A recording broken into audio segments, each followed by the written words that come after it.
What I'm about to share with you is no ordinary story. This is a story about an elderly woman who is now 96 years old, who lives with someone she calls her son. And I received explicit permission from her to share her name, but I did not get explicit permission from the man who she's living with, who she calls her son. So I will give them names that are not their own. I will call her Miss Penny and I will call him Johnny. Now, Miss Penny shared with me the following story. I have known her myself for many years, and I'm really privileged to know her and privileged that she shared the story with me. She's currently 96 years old, very sharp, very bright.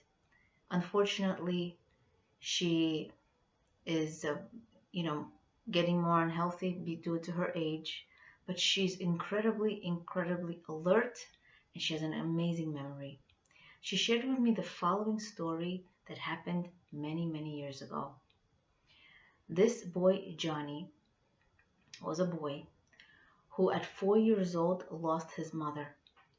His father was left with three children, Johnny being the oldest. After Johnny, there's a boy and a girl. Just as an aside, this is a non-Jewish boy. Miss Penny is Jewish. So Johnny was left with his father, who was extremely strict. This father served the army and moved from place to place. And as Miss Penny told me, because the father did not want his, uh, wife's side of the family, his deceased wife's side of the family, to know where he was. That's what I was told. So he traveled from place to place. Now Johnny couldn't take it anymore at the age of 16, and the father was very, very strict. And what Johnny wanted to do is Johnny wanted to leave. So his father gave him an ultimatum. Either you do things exactly the way I want you to do, or get out. So what Johnny did in the middle of the night, that night, is he left in the middle of the night. He went to a subway station. Now, Miss Penny has a daughter who's exactly Johnny's age. And she brought him home. And she said, Mom, Dad, I have a friend who ran away from home. Can he just stay here with us? So Miss Penny gladly welcomed him with her husband, and Johnny slept in the basement. He slept in the basement. He went to work. He went to school. He was part of the family. He was completely welcomed. Now, when Miss Penny's father moved in, elderly father, Johnny already felt really uncomfortable and he felt like there wasn't room for him. So he moved to another friend's house, which wasn't too far away. And he lived there. And many years went by. Every single holiday, every single week, Johnny would drop by flowers, ring the bell, and leave. And Miss Penny knew that this was from him. He was part of the family. She knew this was Johnny. She would get the bouquet of flowers knowing it was him. So soon after, he actually got married. He also served in the army. He moved upstate. It was very hard to make a living. He had two children. Then he moved to Texas. And then Johnny realized it was very hard to make a living, to the point that his children were embarrassed about regarding the kind of car he actually drove.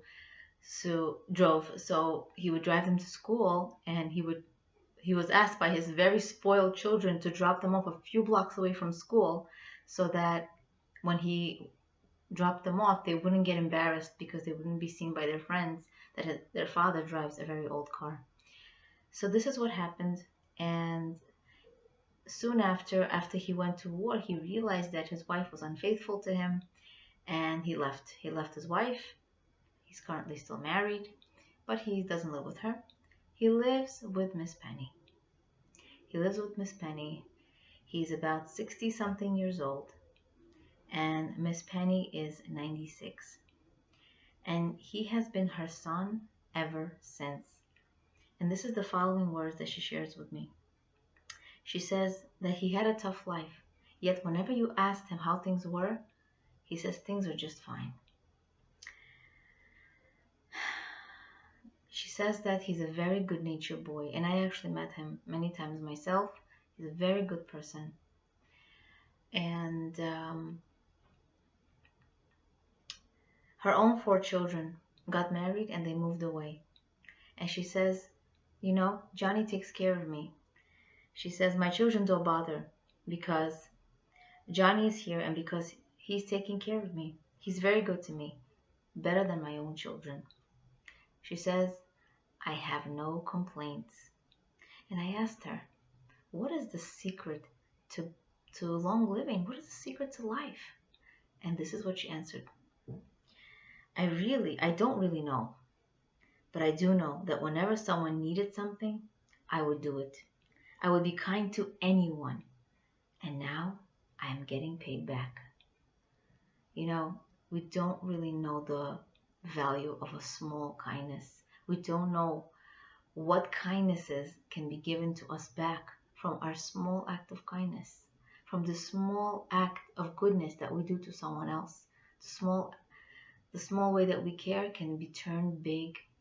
Every day that we live, a smile to someone in the street, a good morning, a helping hand to a friend, a call to a relative just to say hello.